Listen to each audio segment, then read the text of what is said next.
Hey, how you doing? It is Tom Breeze here from Viewability. And in this video, I've actually broken it into a three-parter, this video series, because this comes from a recent three-part series podcast that I did with my good friend, James Schramko.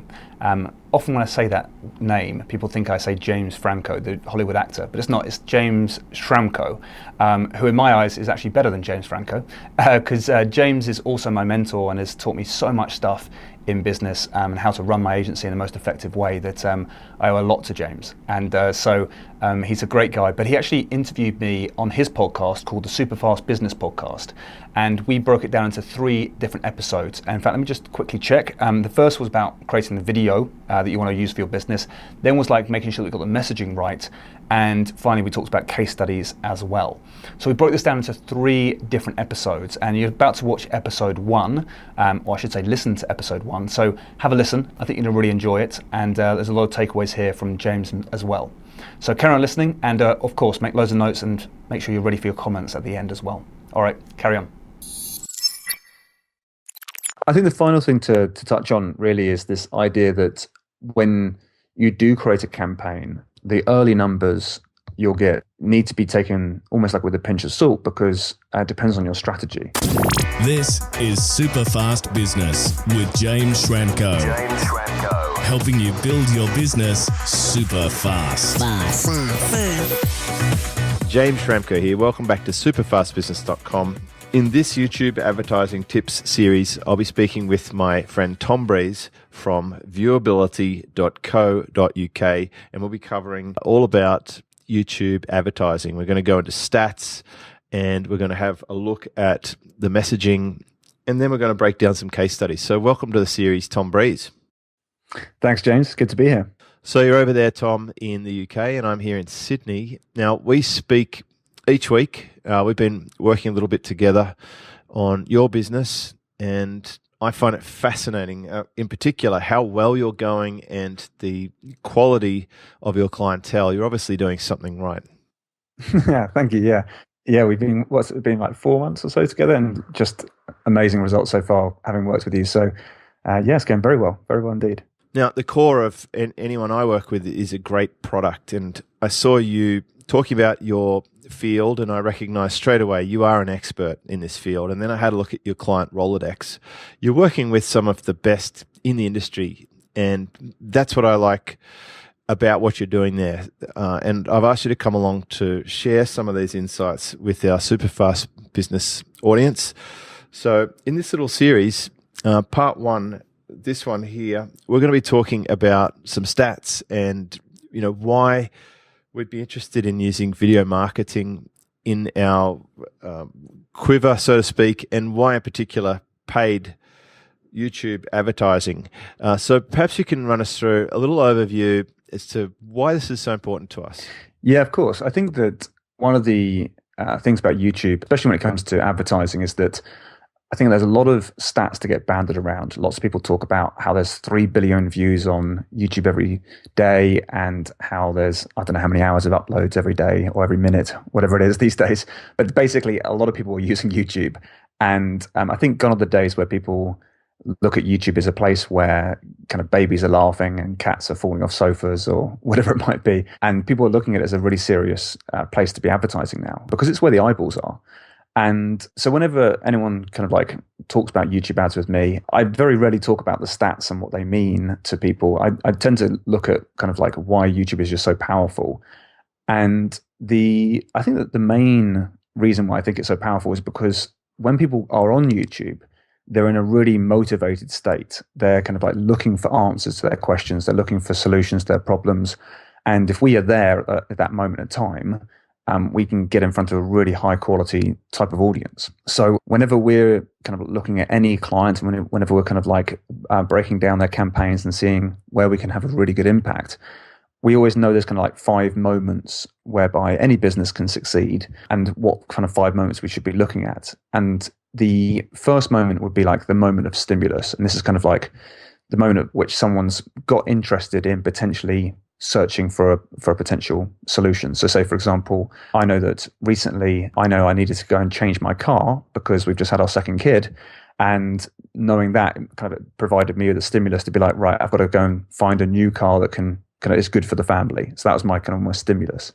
So that starts us on our research moment. It kind of like puts us into this stage where we're trying to find answers to our questions, which takes us to that next moment, which is the moment of intent. And it's at that moment where YouTube really kind of comes into its own, because this is the moment where, when we're in that moment of intent, we normally go online. So as soon as I thought, right, I need a new car, I would go straight away online and start looking up car review sites, going on Google, going on blogs, going on social networks. And I would normally end up on YouTube as well to look at kind of what the car looks like, the interior, the exterior, all the features and benefits of those particular cars.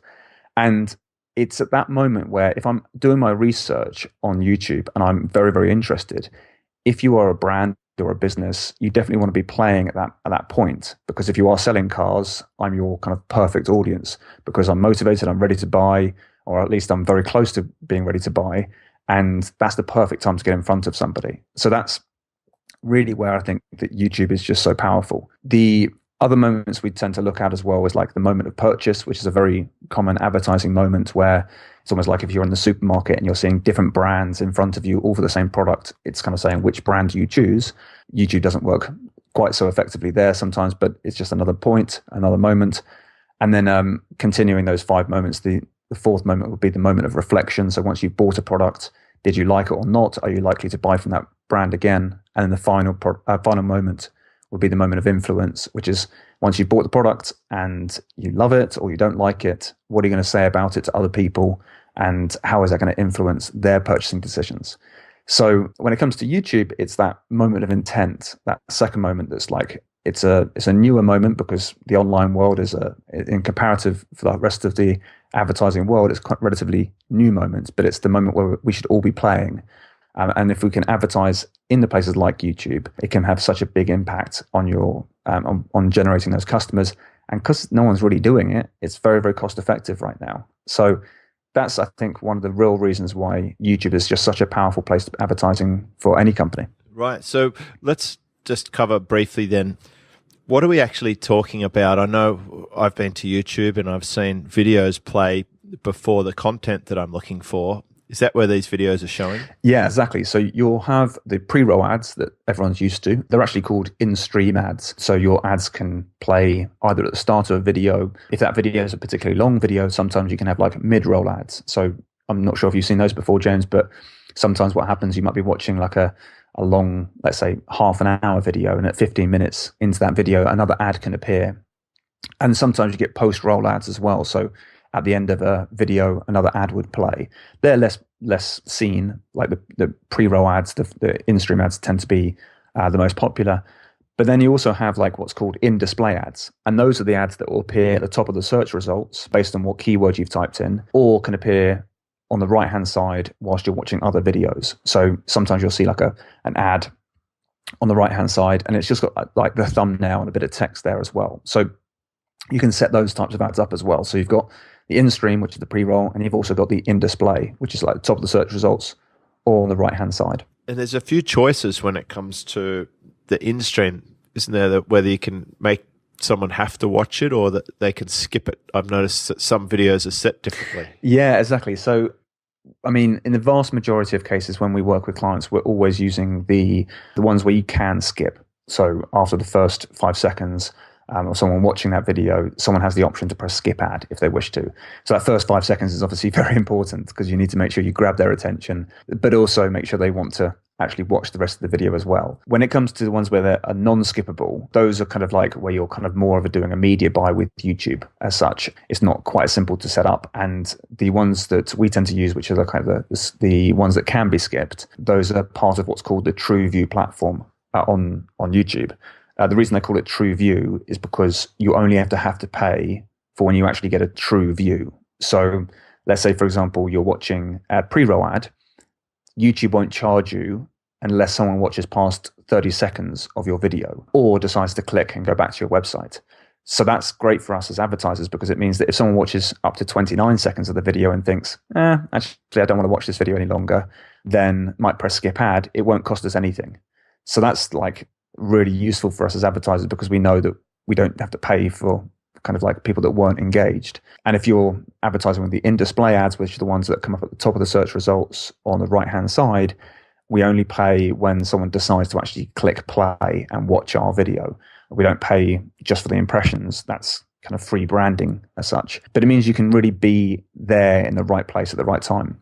Right. So just to be clear, if we don't currently have YouTube advertising happening, then you're saying that will be one of the components, is we're going to have to select the type of placement and the type of trigger, if you like. So how do we actually start out with this? Like, what are some of the things that we're going to need to do? You've mentioned a couple of clues, like keyword research and a couple of the placements. Would there be a good approach that someone could take, or is it always going to be customizable?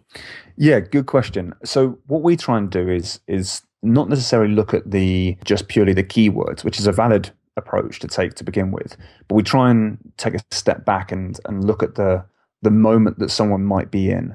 So let's say, for example, let's take my example again, where I was maybe interested in potentially buying a car. If someone's trying to think of what the keywords that I would choose, it wouldn't necessarily say best family car. That could be a really good keyword to go for, because I know that I might be typing that in. But it's trying to really understand what I'm going through at that moment. So at what point I'm typing in what type of keywords, what sort of device I might be on, if it's a mobile or a desktop, and really kind of trying to put yourself into the customer's shoes. Understanding that is kind of like a key part of understanding any strategy for YouTube advertising. But then you would start thinking about, right, what sort of things would I be typing in? Now, in order to get kind of some of the best results for YouTube, we always say, look, simplify things. Don't try and be really complicated to begin with, because otherwise it just gets all too confusing, especially when AdWords can seem quite confusing for someone that's new to AdWords. So what we'd say to people instead is say, we'll talk about the video creation in a moment, but when you've got that video, one of the best things to do is identify some of the things that I might type into YouTube, and then find out all the videos where I would kind of potentially see if I was to type in that keyword. Because what you can do on YouTube, you can select the videos that you actually want to appear in front of. So you can say, right, if my customer's about to go and watch that video there, I want my video ad to appear before it. And so your pre-roll ad can come up before a video that's kind of very closely aligned with the actual search that I was typing in the first place. Does that make sense, James? It does. So this is like the good old site placement when it came to running AdWords banners. Exactly, yeah. So it's kind of like, the placements would have been websites and pages within websites in the past. Well, not necessarily in the past, it can still do that. But with YouTube, a very similar thing, where instead of selecting kind of like YouTube as a placement, we're actually selecting the individual URL of a video and saying, I want to appear in front of that video there. So that can be a really, really effective strategy. Yeah, very smart. Okay, so we've talked about some of the reasons why you want to be on YouTube. We've talked about what the ads would look like. We've given a little overview of how we might start thinking. We want to identify the YouTube videos that we want to appear on. How do we know if it's competitive or not, or how much it's going to cost us to be there? Do they give us this information when we're placing our ads? This is actually a really interesting conversation I have with a team constantly, in fact, because yes, from when you're running your ads, you'll be given all the data. So you'll be able to decide a lot of data. Like you can say, right, here's what my maximum cost per view is going to be. So you can literally decide, all right, I don't want to pay any more than, let's say, 2 cents per view if you wanted to. Now, of course, in different industries, it's going to cost more. So if you're in the financial market, it's probably going to cost more than if you're in a like advertising for a particular type of hobby, let's say, for example. You're going to have different costs per view that will be how competitive it will be. Sometimes we're happy to pay quite a bit per cost per view because it makes sense to for the client, because it's going to bring in them a lot of profit. And sometimes we're in niches where, like, the name of the game is to reduce the cost per lead as much as possible. So we'll be really very stingy almost on the cost per view. But I would say to get started as a kind of like starting point, around about the 5 cents to 10 cents in US currency, about that to start with, will give you a good idea of how much traffic you can get in front of and how cheap it can be. But the great thing is it'll break it down for you and tell you exactly how well each placement, each video you're advertising in front of is performing for you. So you can kind of turn off the ones that are costing you money and turn up the ones that are doing really well for you. So you can really refine your advertising as you go, but from the very start, it can be very cheap. And obviously, you've got all the different targeting options available to you as well that you would expect to have, like locations and gender and age, parental status, and obviously search traffic as well. So you get to really make a lot of decisions before you even start advertising, but then you can have a real clear focus on your numbers as well and make sure that what you're doing is actually generating you profit. Well, that sounds incredibly cheap. I imagine some of your clients are getting a huge number of plays in their campaigns. Yeah, we do see a lot of traffic for YouTube, and when it's funny actually, because sometimes when a client starts generating profit from a campaign, it's amazing because obviously we can just scale up as much as possible. And really with YouTube, sometimes it feels like it's endless. Like I think when you compare YouTube advertising to other platforms such as Facebook, there's always these arguments about like which platform is better and which one performs better. And it's just very, very different models, very different platforms to be using. One's based on search and someone's intent, which is YouTube, and then based on Facebook, it's someone's identity. We're targeting people based on who they are and what their interests are. But yeah, you can get some amazing sources of traffic from YouTube that feel like they're evergreen. Like once you're there and you have an ad that's actually being useful to people, but you are appearing when people are in their search mode, in their moment of intent, the video doesn't get stale. It doesn't kind of run out of kind of like good quality views for people. It's kind of people are going there when they're interested. And if you're turning up at that point, you know you're providing a really good customer experience. It's kind of people are loving that video, and YouTube will reward you for that as well. So we tend to find if we're being there and we're being useful and the campaign is proving profitable, then it's just a case of how much can you scale up and make sure you're appearing everywhere. Well, I've certainly seen a few videos a couple of times that sort of look like infomercials almost. And, you know, they must be driving a lot of traffic for them to still be there. It's that old advertising rule. If you keep seeing an ad often, it's probably working. Yeah. And I think in our next episode, we're going to dig a little into what type of videos that we're actually going to be putting there. We're going to get deeper into the messaging. So is there anything else I should ask in this introductory module around the stats or the search or the stickiness of YouTube before we move on? I think the final thing to touch on really is this idea that when you do create a campaign, the early numbers you'll get need to be taken almost like with a pinch of salt, because it depends on your strategy. So without going to huge amounts of detail, the way that our minds work is very much like with video, especially, there's an experience that people have of you, especially if you're in the video itself. They get to see you, they get to kind of see how you communicate and come across. And they've got 30 seconds before you have to pay anything. So in that 30 seconds, a lot of communication happens. It's not like just a text ad or an image ad or anything like that. There's a lot more to it.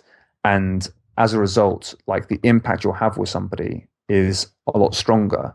And so when you employ things like remarketing or retargeting, you can have a real profound effect. And it's always a good idea to keep in mind that when you're running a campaign, you're building that audience of people that have viewed your videos, and you can get back in touch with those people as well. And that's sometimes where you can get a really good result. But it's just because video has that knack of being a real big branding opportunity where people just don't forget you if they get a good message from you. So that's always something to bear in mind as well with the power of video. So when you're talking about remarketing, are you talking about someone visited your website and now you can show them a video on YouTube?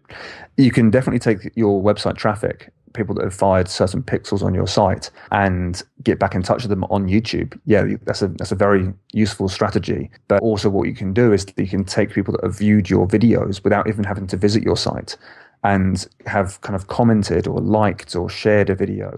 You can make an audience of people that have watched any of your organic videos, like in your YouTube channel already. And you can really be very like focused on who are watching your videos. And you can also build like what's called similar audiences, which are very similar to like the Facebook lookalike audiences. And so it's very, very clever ways of growing your audience base there. But they don't have to visit your website in order to be on your remarketing list. So yeah, it can be very, very powerful when it works like that. Well, that's going straight onto my action list, Tom. That's a pretty good one. All right, so just a quick recap. We've talked about why you should be interested in YouTube.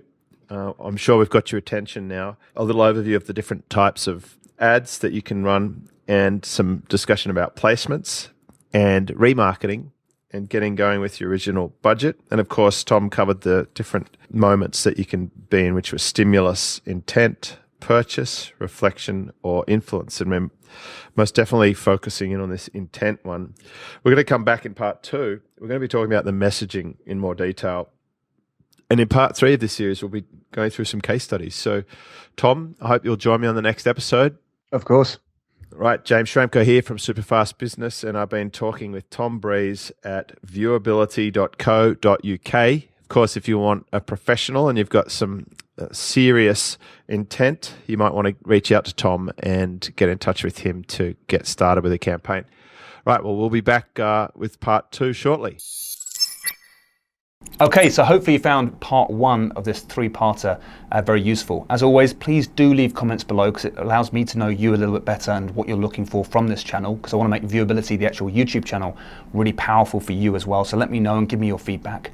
And when you're ready, move on to part 2. You'll see a button that you can click through to part 2. But also, if you haven't done so yet already, make sure you also subscribe to the channel. It'd be great to have you as part of the community. Alrighty, let's carry on.